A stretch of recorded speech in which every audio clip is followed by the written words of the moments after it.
So first off, thanks everyone for joining. I know this session was supposed to happen last week, but because our speaker was unavailable, I moved it to this one. But thank you so much for accommodating and being able to join us today. For those of you who are new to Phoenix Guild or attending the Phoenix Guild talk for the first time, Phoenix Guild is basically a community that we're building as we speak, where we want to help more women break into Web3. Uh, some of the things that we are trying to do to help women break into Web3, help them get hold of their first ever bounty or a task through which they can enter the Web3 world.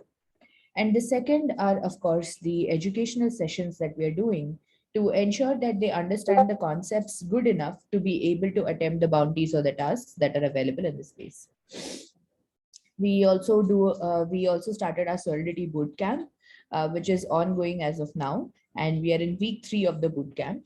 And the idea of these master classes was kind of a brainchild associated with the bootcamp, because we wanted everybody who is learning Solidity to be able to understand what are the different domains, what are the different things in the Web3 space that they can explore. NFTs, of course, as we all know, is something uh, very interesting and something very pivotal that rose very quickly and at a very large scale, right? So if we see what is happening right now with the NFT marketplaces or the entire NFT space, there is a lot of speculation around how do you think about NFTs? What are non-fungible tokens? How do you think about utility associated with the NFT? What is the best way to create an NFT project such that it is not just like a pump and dump, but also a long-term sustainable project? So these are a couple of questions that I'm sure everybody is thinking about. Everybody, I think, in a way, is also thinking about why NFTs have become so popular. Like, what is so special about them? And some of these questions we will be exploring today with Cyber Shakti. As we already mentioned earlier, that this session is not specific to development. This session is going to be very like introduction to NFTs. What are NFTs and how to basically understand the world of NFTs, right? And then it is up to you to take away whatever you want from the session. Whether it is development, then you already have some context. Whether it is programming as a part of the Solidity program, then again you have some context and things like that. So that's the idea, right? Here we are not going to be teaching you specifically about smart contracts and such, but just in general an idea about the whole NFT world. um just to introduce Shakti, I want to do it while she has joined, but she'll be joining in 3 4 minutes. So basically, Cyber Shakti, she is an NFT artist herself, and she's also AVP marketing at NFTically. NFTically is one of the like leading organizations. Very recently, they raised one of their rounds, and they have got quite a good amount of appreciation. They are one of the earliest and leading evangelists of NFTs. Cyber Shakti herself, one of the reasons that we are having this workshop is, of course, because she has had such immersive, such an amazing experience in the NFT space. She has done multiple talks and has been a part of multiple panels. So she comes with a deep understanding of the ecosystem as to what is the difference between just any NFT project versus an NFT project that has become successful. I will be sharing links to her work as well for those of you who are interested, perhaps on the Telegram group. But yeah, that's the reason that we have her as one of our speakers, and we are really excited to kind of see how what is her take on this entire NFT ecosystem. So I'm going to just stop now, and we'll wait for another 2 3 minutes for Cyber Shakti to join us. Thanks everyone for your patience, and I hope yeah, we are able to have a good session today. Um, but PRL meetup, and also probably a speaker at that meetup. So Yes. back and forth, and it's like, Yeah, we really, really appreciate you being able to take your time and sharing with us. Of course, of course. That's the reason why we do this every day. And, it's not just about earning money from NFTs, it's about the community that we're growing together and the knowledge that we can share with each other that sort of keeps us happy and fulfilled in this space. That's right, absolutely. Web3 is such a great place to make good friends. And I would say some of the friends that I've made are like, even though they are virtual, but such long lasting and like amazing relationships. Awesome. So I made you the co-host, Priyanka, and you can go ahead and share your screen and talk about uh, whatever it is. I will, I will, I will. So, while I share my screen, I'd like to hear from the audience in the chat. So, how far are you in your NFT journey? Have you bought NFTs? Have you just heard of NFTs? Uh, what's happening? Amazing. So, you want to buy your first NFT? Great. So, we can cover what to think of. What points to consider while buying your first NFT. Yeah, I want to learn how to flip NFTs, man. That's such a profitable business. People are earning so much just by buying and selling NFTs. I Yeah, yeah, yeah. I think social listening is a big thing here in buying and trading NFTs.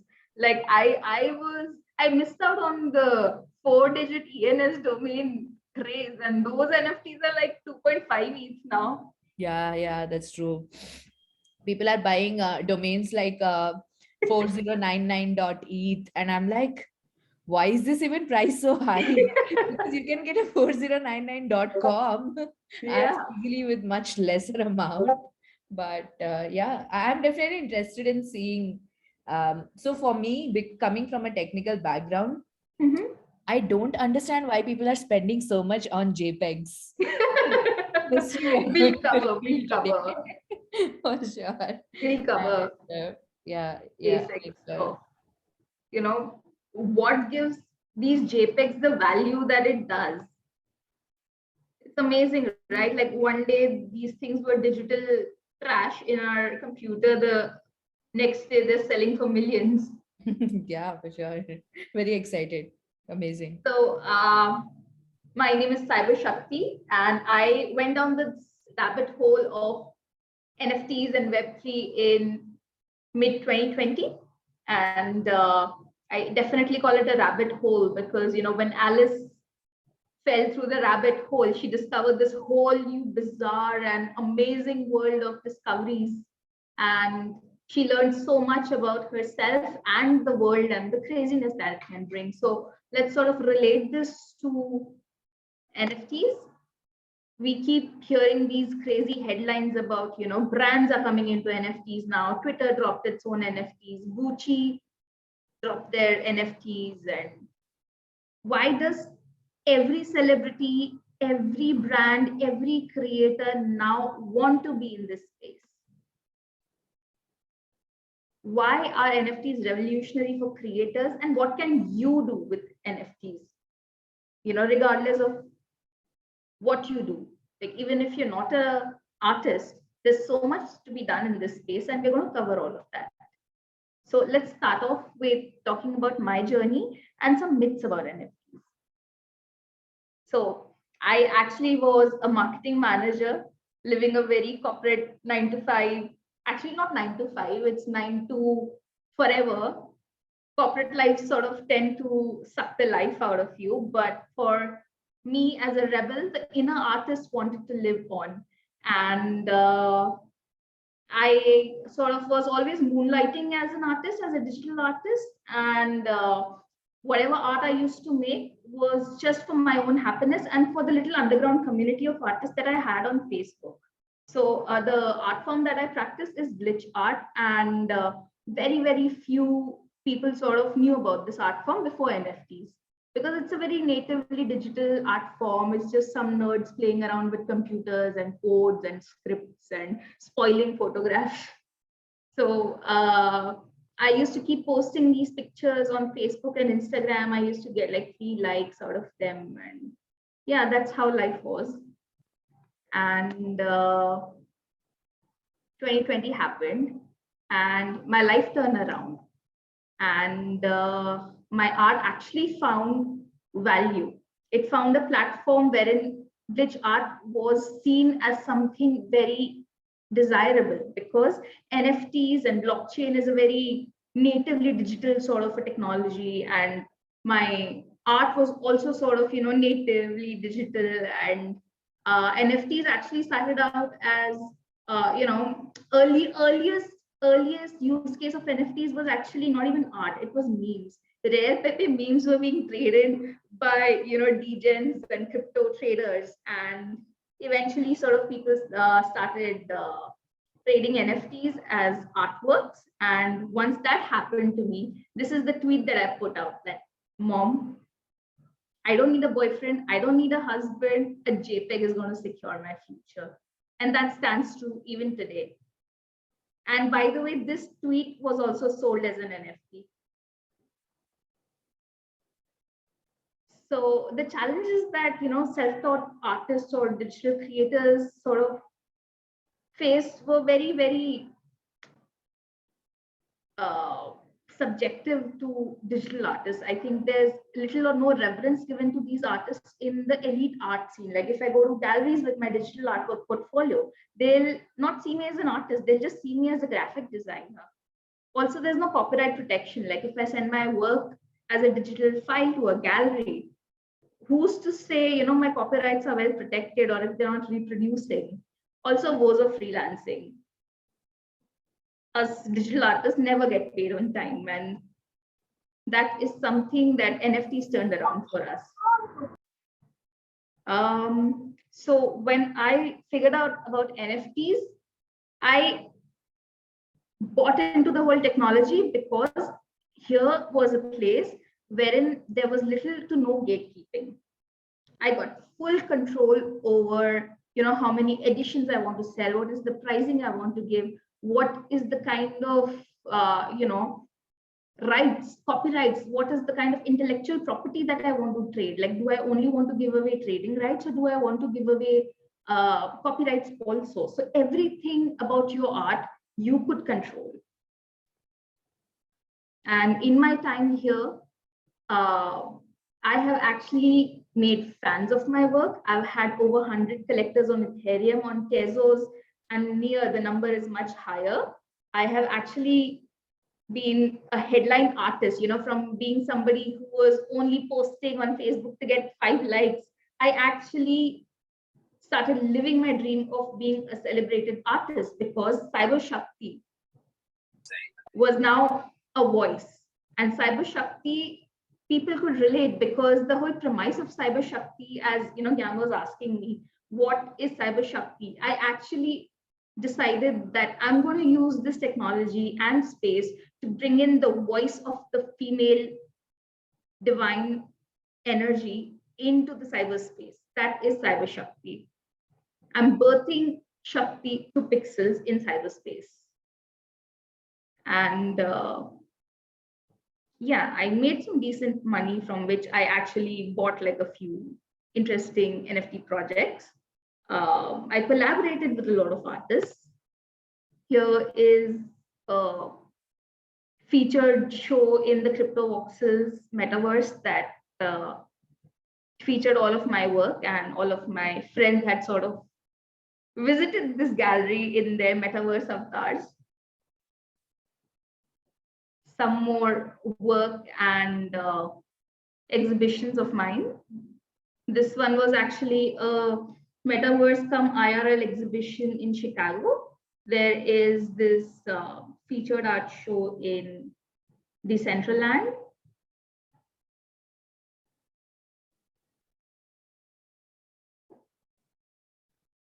This is just something that I said. So now coming to why we are here today, we are here to learn about NFTs. And NFTs, we've all heard the definition, non-fungible tokens. What does this mean? Fungible means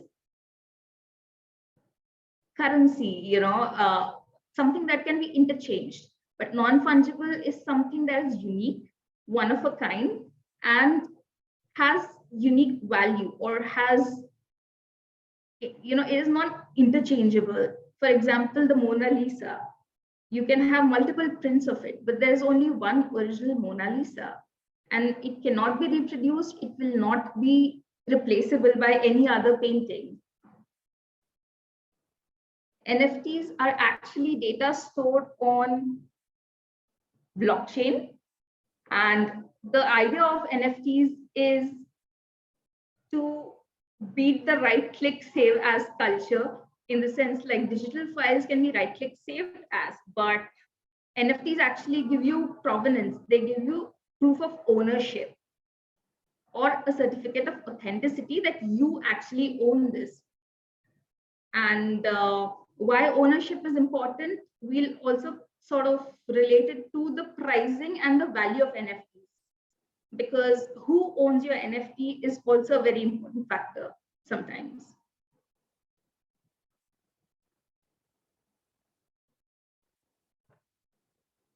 Also immutable. So anything that is minted on the blockchain, by minted, I mean anything that is sort of has its genesis on the blockchain. If it's created on the blockchain, it becomes immutable. I mean, you can burn NFTs, but you cannot alter it. Like if you make a typo while making your NFT, there is no way you can backspace that.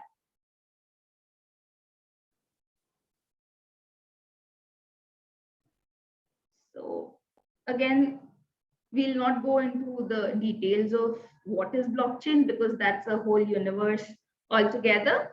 In simple terms, blockchain to cryptocurrency is what internet is to email.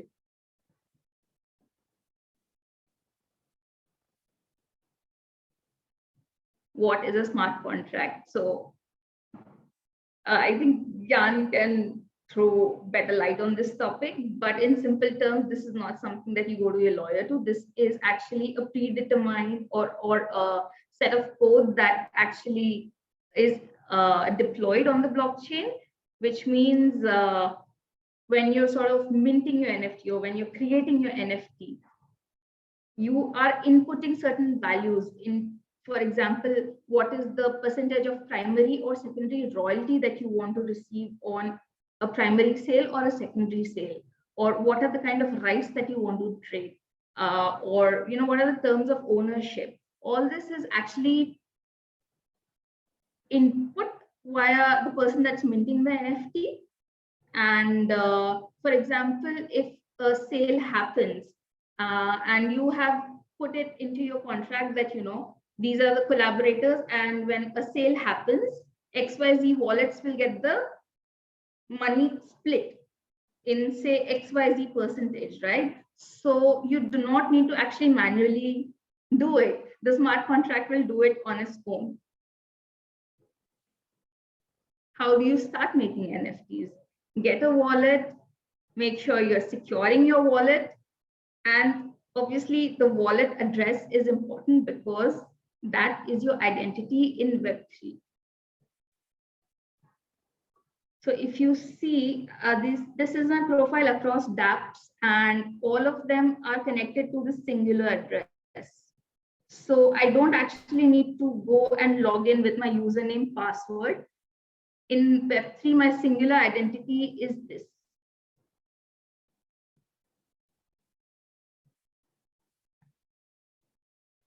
Where can you start minting NFTs? So now this really depends on what blockchain you are actually choosing to mint your NFTs on. There are many blockchains. The sites that I've listed right here are actually Ethereum based.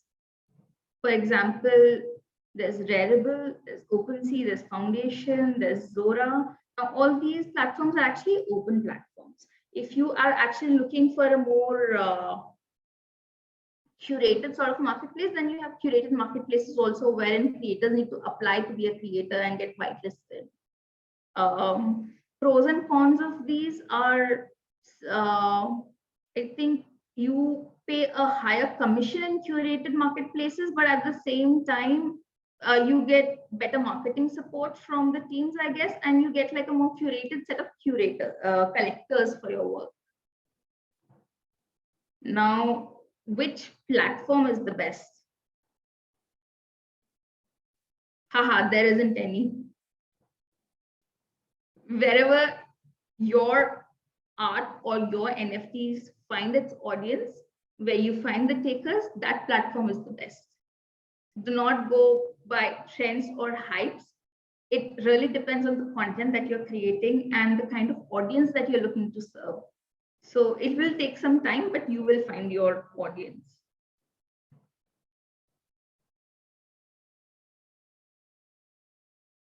I was just looking at the chat. Thank you, Gyan, for explaining smart contracts. Do you only do digital? Yeah. So, okay, we'll come to that. So a lot of artists actually add physical paintings as utilities. So for example, the owner of the digital NFT then gets to sort of, it's really between the artist and the collector. Like if the artist has stated in the description or in the NFT showcase that, okay, owner of this work will actually get a physical painting, then that is like the easiest way to do it. But I know that there are some platforms that actually sort of validate and ensure that the correct physical painting is sort of attached to the NFT.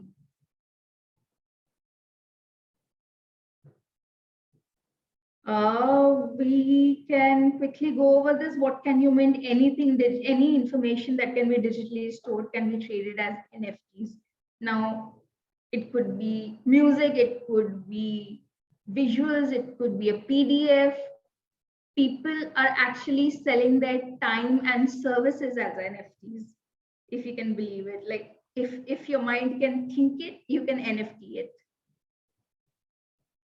But obviously, different platforms will have different specifications in terms of file size, etc. That is when your IPFS sort of comes into picture.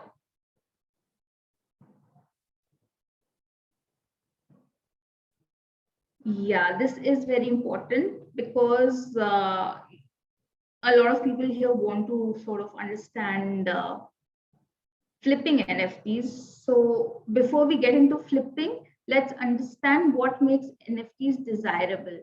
Now, in the initial explanation of what is NFTs, we figured that NFTs are rare and unique.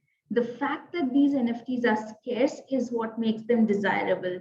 Now, for example, if you are minting, say, a single edition or a one-of-one NFT with rare traits that are not seen in other NFTs, that makes it desirable. So higher your number of editions, the lower the pricing will be, or because more and more people can own this asset as semi-fungible, right?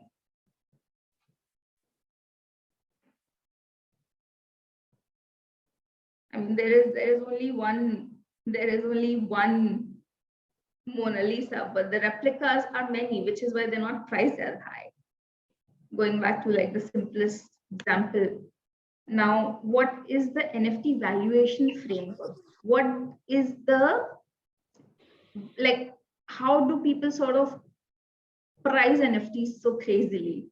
Now, there is no science to it, but this is like a generic framework that we can work out of.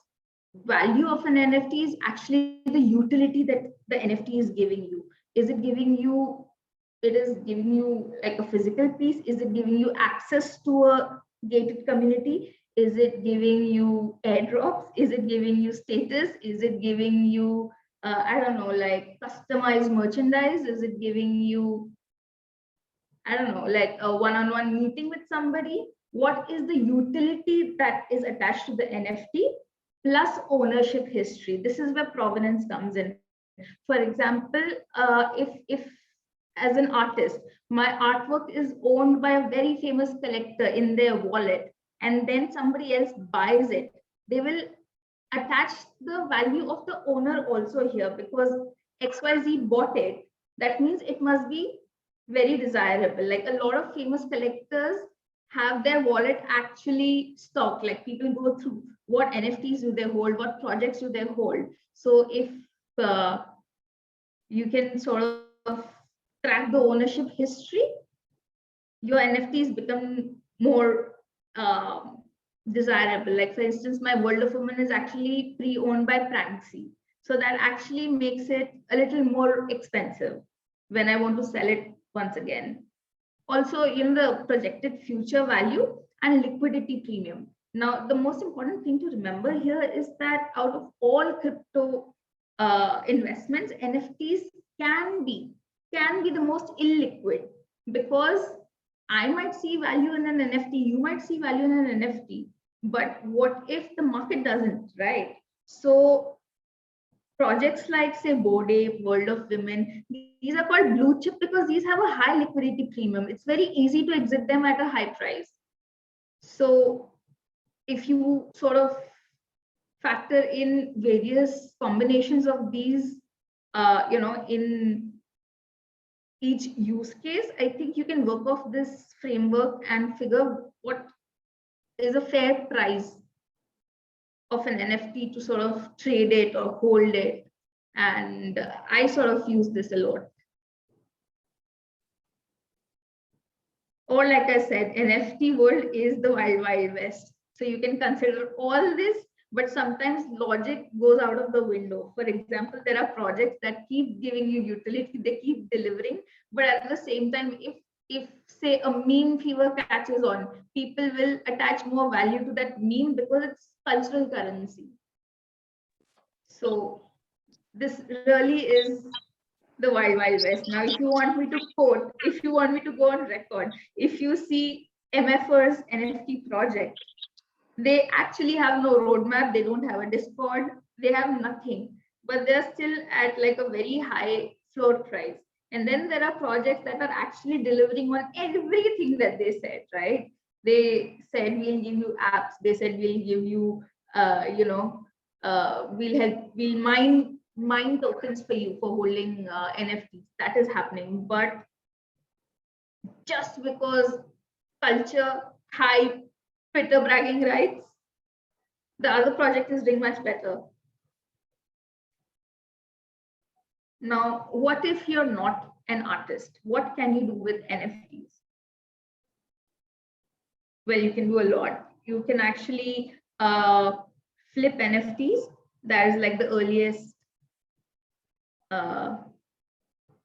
use case that sort of people made out of it. But a lot of brands are actually using NFTs to enhance their user engagement.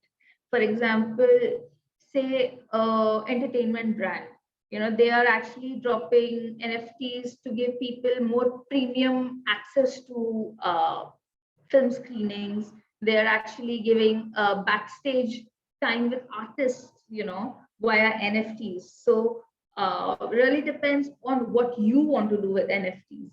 For example, like I said, a few consultants services have started giving out appointments and their time as NFTs. People are actually giving out dates via NFTs. I mean, there are dating apps, but people are actually putting out that, okay, if you sort of buy my NFT, I will I will give you like 1 hour of my time. So as much as your imagination can go, you can attach a use case to NFTs. I mean, like a very interesting use case that I saw was a Rajput royal Maharani said that I will put out my wedding functions pictures as NFTs, and whoever buys my NFT, especially NRIs living abroad or foreigners who are curious about Indian culture, I will help you organize your wedding in Royal Indian style if you own my NFT.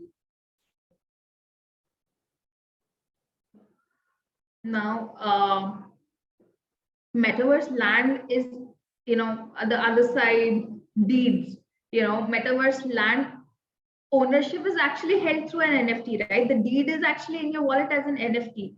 So you can actually own land as, NFT, you can own this land, you can curate festivals, you can rent out land, you can speculate on pricing, you can speculate on domain names, ENS domain names. So I think if you are very new to NFTs, I think buying your own domain name is the best way you can start. A, it's not expensive. B, it'll give you like the first time buying, selling experience, and you can hold that branding forever. So I think buying domain names as NFTs is a good way to start.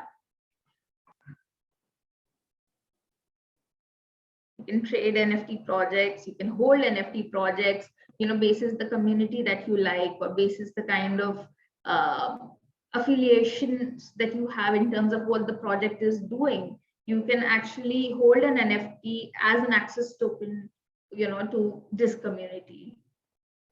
For example, I've put in pictures of the Subtuck community. They actually gave out membership passes and lands, and they airdrop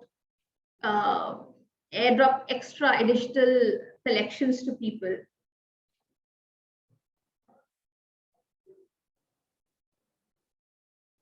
And this is not financial advice, because NFT projects can go either way. So do your own research. And in this research, I think it's very important to understand, who the team is, where they're coming from, how the community is talking about them, what is the market sentiment, is it just, what is the past record of these artists. If you've been around in the NFT circuit, you know of people and you know of their presence, and it's easy to sort of trust projects or brands that have been around and have done good work. So that is sort of a very top line understanding of how to research your projects. Again, there are tools and there are sites that sort of list upcoming projects, and then there are analysis given on why this project will do well, and there are tools to actually guide you. But then, like, this is like the first rule of the Fight Club, of the NFT Fight Club. Do your own research and expect the unexpected. Anything can happen here. This truly is a wild, wild west. Now, interestingly, Hello Sunshine, Reese Witherspoon's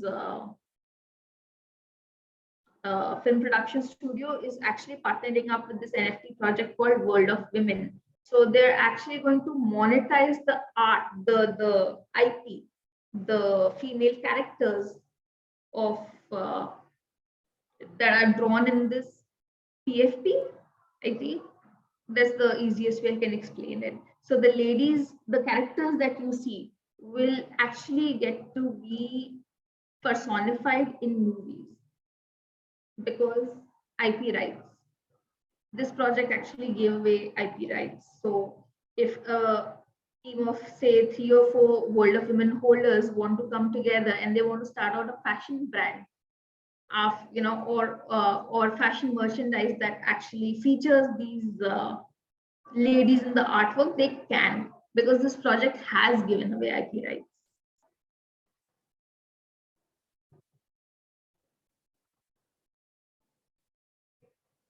Some more use cases of NFTs.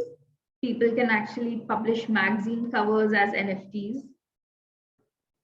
Play to earn games is another interesting universe of use cases of NFTs. There's Axie Infinity. There is so many games coming out. For example, you can own NFTs to play games and earn points, earn tokens. More branded experiences. So yeah, I think in terms of topic range, we've covered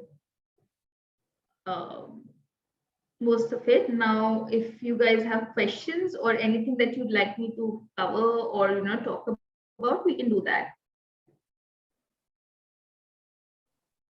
There was a question around floor price. I think Pardon? somebody already Questions, no.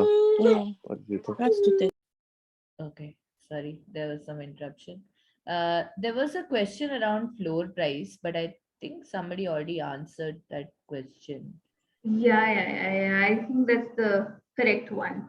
Floor Okay. price is the lowest price of the NFT in the collection. Yes.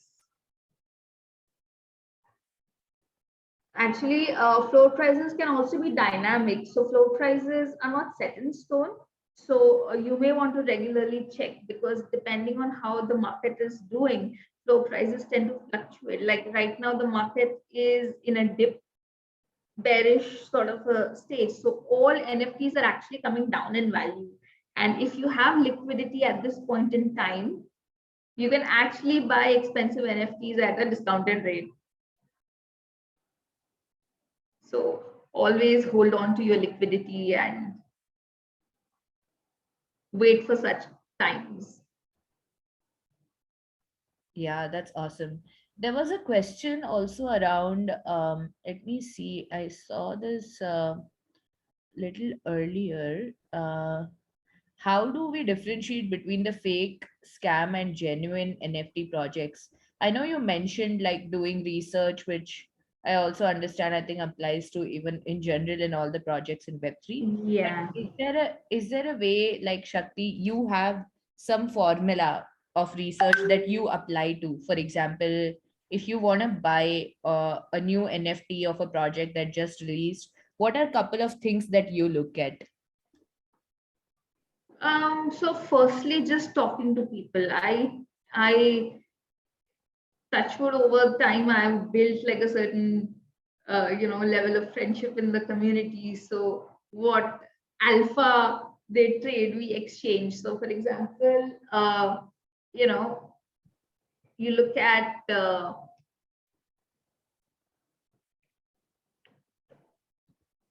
something as basic as the Twitter account. Do you have mutuals? Is the Twitter account, is the number of followers there genuine, or are these bot accounts that are following? It can be as arbitrary as that, but these observations can go a long way in speculating about a project. And like for example, I hadn't heard of Me Ladies at all, but I saw good accounts and good creators actually talking about it and using that project as their PFP. So, basis, XYZ people are actually talking about this project. I got excited. I went to the Discord and I saw that, okay, there is some method to the madness. The prices will go up. And the whole premise here was that who was holding the project, what is the story, what is the trading volume been like in the past couple of days. So if you go to OpenSea, there is a tab that shows you activity. So you can see like in the past day or in the past 1 month, what is the trade volume been like? Like, are people actually excited, or is your money going to get stuck? So floor price is just one indication.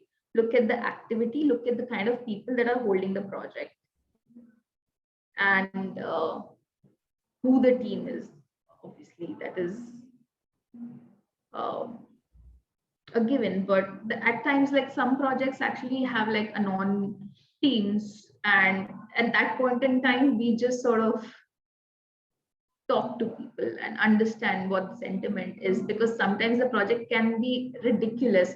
Like for example, the Ghazali selfies, these were just one guy posting his selfies taken for like 10 years, but because all the degens together decided that let's have fun with this project, that guy started selling his selfies for like 2 ETH, and that trend lasted like 3 days at best, right? But the hype train, as it's called, if you caught on to it, you make your money and you make a quick exit. So keeping your ears and eyes open is very important. So there are actually tools that actually help you check the health of a Twitter account.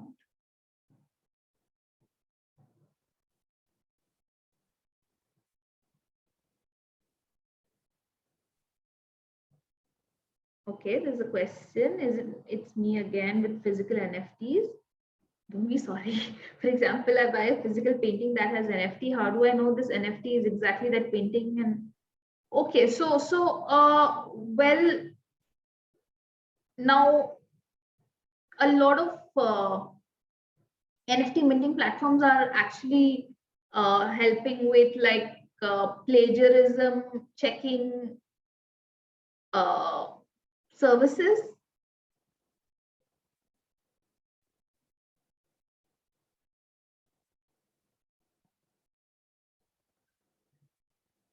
So for example, like if how your Google reverse image search works. So obviously, there is a software in place that will check if certain, similar content is created on this blockchain, and if you are the first one to mint, because thanks to timestamps and cryptography, you can actually know that if it's had its genesis before, or if this is the first time that is being done. So while there is no foolproof way of stopping plagiarism, or people copying your NFTs, or they could actually take it to another blockchain, and there's no way to sort of track it. But I think what sort of will help you in case there is like a conflict is the genesis and the time of ownership, like what was minted first. Also, the metadata of the artwork and the software used and all that sort of is precautionary. It'll help you sort of make a case, but you cannot prevent people from right click save asing, Yeah, and correct me if I'm wrong, Shakti. I don't think there is. I think there hasn't been so much in terms of understanding how NFTs kind of also bring the exact same kind of design and things like that, IP ownership. I don't think Yeah. there's been so much work done on the physical aspect of it, because from what I understand, this entire NFT boom that has happened, partly also thanks to the pandemic, that people have become more and more digital and have started creating a digital identity and such, right? And I think bringing on PFPs and being able to represent yourself as an anon is something as a utility that I see for the NFTs, right? That's one of the reasons why the PFP projects are also kind of becoming popular and such. But I don't know if there is like a line between how physical um, components of that would actually work, like versus I think the physical painting aspect. I don't know if there is so much happening itself in that area. So it could be Oh, something to explore as well, I believe, right? so while I do not know in depth about this topic, but there is a chain that Rubik's chain. Somebody was mentioning that they are actually devising a way of tracking if the NFT, physical NFT attached, is the one that the NFT owner is claiming it is. So I think this is still work in progress, but we do not have this ready in the market yet. So crypto and Web3 honestly is a trustless space. So trustless by definition meant something else, in the sense like there is no central regulatory body, and it's peer to peer. But I think in this sort of culture that we are in, trustless becomes that, okay, I know this creator, I can trust it, because I think in this NFT marketplace, credibility is something that you earn, and I think that is very, it's a very human bonding sort of while we are in this advanced stage of blockchain technology, I think trustless systems work very, very innately. You either trust a creator or a seller, or you don't. it really is going back to the basis. Yeah, that's very interesting. Actually, somebody mentioned Meta Factory, and I Mhm. remembered this that was given to me very recently. This is a NFT that I hold, and this is like they gave me a physical fidgetal, they are calling this. So perhaps Oh, wow. this could be something to explore as well. I mean, it's fun for me, but I bought the NFT, so I probably won't buy this. But I'm sure going forward for physical paintings itself could be something to think of. Yeah. For sure. There's a question about staking, Shakti. Are you aware of like NFT staking and how it works? So it's how you stake your tokens. It's as simple as that. You lock it. Like I know Polygons, the game on Polygon actually lets you stake your NFTs, and in turn you farm Goons tokens. So you get rewarded for sort of staking. It's as simple as that. Yeah. Do you have any specific question around staking?